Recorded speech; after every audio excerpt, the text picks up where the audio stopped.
Costco shook the golfing world back in 2016 when they released their version 1 of their Kirkland signature golf ball. There were some massive claims being made that this golf ball was going to be just as good as the Titleist Pro V1. Unfortunately, that golf ball didn't live up to the hype.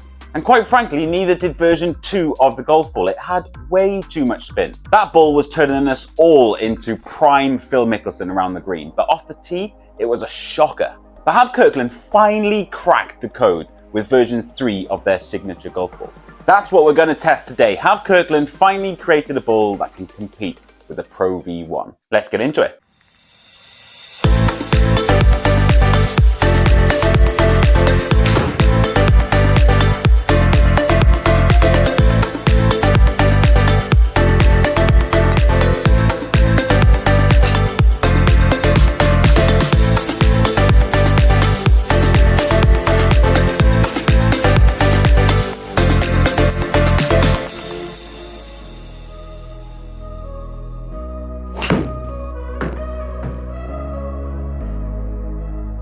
The problem with versions 1 and 2 of these golf balls is that they were good in one particular area, compared to the Pro V1, which is known for being a great all-round golf ball. Good spin around the green, great distance with irons, and fantastic off the tee. Version 1 of the signature golf ball by Kirkland had some really good distance numbers with irons, but it struggled a bit off the tee and its durability wasn't great at all. Version 2 of the golf ball, however, had a lot of spin, almost too much spin. Although it was great for us amateurs seeing a wedge sort of stop in the green and spin back, it didn't really help losing 20 yards off the tee.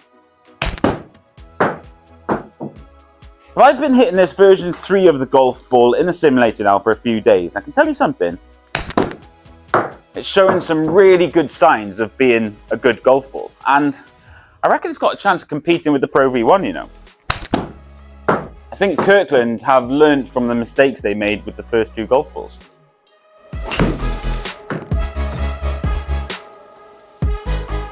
Now, as we all know, the Pro V1 is arguably the best golf ball ever made. It's the gold standard for all areas of the game, but that performance comes at a price. A dozen Titleist Pro V1 golf balls cost £48. That's £4 a golf ball. Compared to the Kirkland V3, well, I bought these for £41 from Amazon, and you get 2 dozen for that price. That's £1.70 per golf ball, less than half the price of the Pro V1. I have put a link in the description so you can try these golf balls out yourself. Finding these golf balls on Amazon is an absolute nightmare. Version 1 and version 2 come up all the time. So if you want to try version 3, link in the description. But anyway, on to the test. Do we need to be spending £4 a golf ball to get Pro V1 performance? Or have Kirkland finally created a budget golf ball that can compete?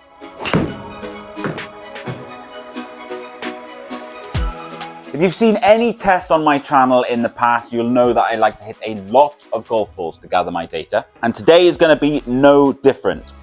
I'm going to hit 30 shots with a lob wedge. I'm going to hit 30 shots with a pitching wedge.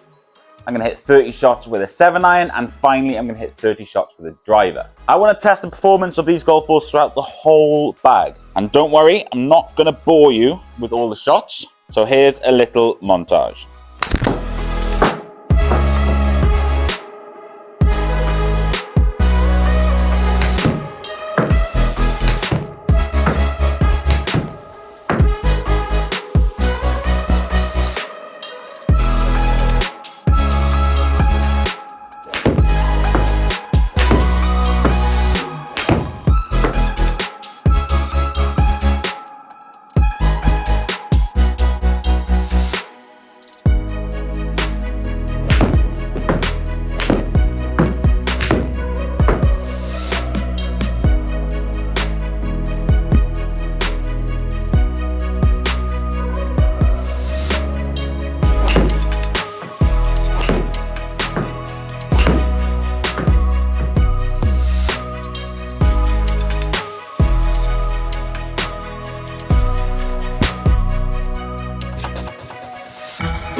Honestly, I love doing golf ball tests on my channel. It gives me a really good reason to hit a load of golf balls, work on my swing, and at the same time delivers some really interesting results for you guys at home. And these results are interesting. Just like with all of my tests, I looked at 4 key areas when I was comparing these two golf balls. I was looking at carry, ball speed, spin, and descent angle. All 4 of these data points directly relate to the performance and flight of a golf ball. So they're all very important, and I've done a lot of testing with the Pro V1 over the last few weeks on the channel. I've used all of that data to be able to compare the Kirkland V3 against the Pro V1. By the way, if you haven't seen any other golf ball tests on my channel, after this video, go and have a look. I've tested the Pro V1 against the Chrome Tour, the TP5, and a load of other budget golf balls. I know the Pro V1 numbers like the back of my hand. And trust me when I tell you this Kirkland golf ball is good.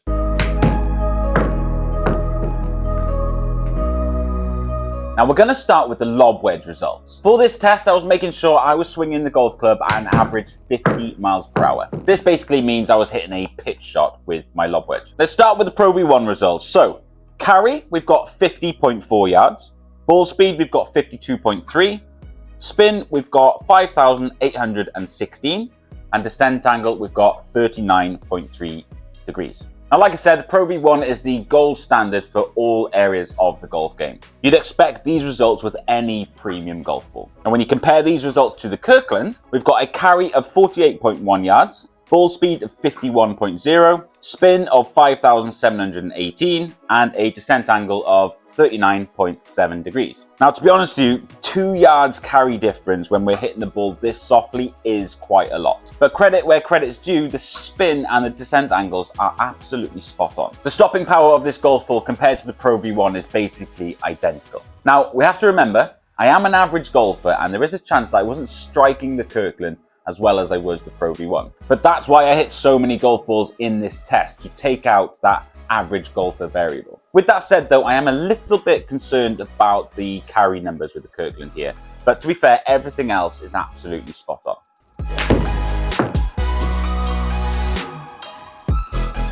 On to the pitch and wedge results, and I was swinging the pitch and wedge at 80 miles an hour, which is basically a full swing with this club. Again, we'll start with the Pro V1. We've got a carry of 133.2, a ball speed of 97.1, backspin of 6,875, and a descent angle of 50.2. Again, solid numbers for a premium golf ball. You could argue that you'd need a little bit more spin, but like I said, the Pro V1 is the gold standard. If the Pro V1 is spinning at 6,875, that's what the spin should be. If we compare those results to the Kirkland, we've got a carry of 131.7, a ball speed of 98.6, spin of 7,049, and a descent angle of 49 degrees. Again, some really solid numbers and very similar results. There's not a huge amount to pick between these two golf balls, but again, the carry is just lacking just a little bit with the Kirkland compared to the Pro V1. At least with the pitch and wedge, that carry distance of 1.5 yards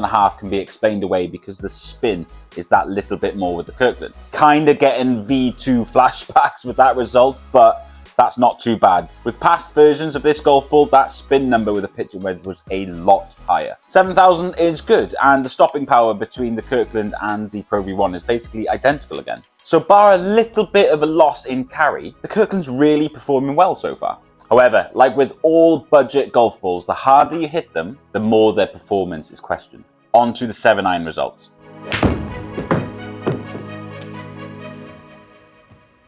Now for the 7-iron, I was swinging the golf club at 87 miles an hour, which is basically a full swing for me. Now the Kirkland V3 is starting to creep up on the Pro V1 here, but we'll start with the Pro V1 results. We've got a carry of 170.7, a ball speed of 118.3, backspin of 5,205, and a descent angle of 48.1. Again, solid numbers, exactly what you'd expect with any premium golf ball. Now bear that in mind, the Kirkland was carrying at 170.1 yards, only half a yard shorter than the Pro V1. The ball speed was exactly the same, 118.3. The spin was basically exactly the same, 5,235. The biggest difference was the descent angle. The Kirkland V3 was descending at 49.2 degrees, a whole degree more than the Pro V1. I say a whole degree more, I mean, it's basically the same, isn't it? 1 degree is bugger all, but that's another point to make. The difference between these two golf balls with a 7-iron is bugger all. We're talking half a yard of carry. You could argue that the Kirkland's probably stopping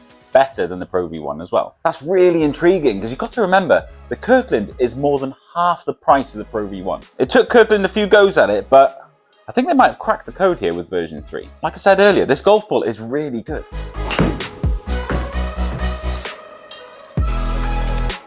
Finally, let's move on to the big stick. I was swinging the driver at 100 miles per hour. Not quite full, not quite soft. I was just starting to flag a little bit. Like I said, I've hit a lot of golf balls for this test. Probably shouldn't have left the driver to last, but anyway. You'll be glad you stuck with me in this video to see these results. The Pro V1 was carrying 249.4 yards with a ball speed of 148.1.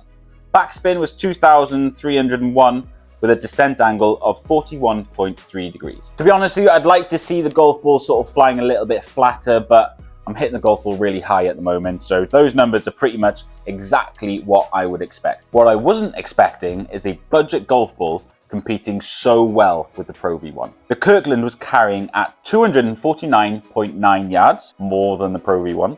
A ball speed of 148.9, more than the Pro V1. Spin was 2,363, which is basically the same as the Pro V1. And the descent angle was 41.3 degrees, exactly the same as the Pro V1. Guys, the Kirkland is just as good as the Pro V1 with the driver. I've done so many budget golf ball tests on this channel and they all fall apart with a driver. Yes, some of them might fly a little bit further with a 7-iron. Maybe some of them have a little bit more control with a wedge. But time and time again, they all fall apart when you hit them with the driver. But not the Kirkland V3. I'm seriously surprised about how good this ball is compared to the Pro V1. And the price difference is just a joke. Fair play, Kirkland.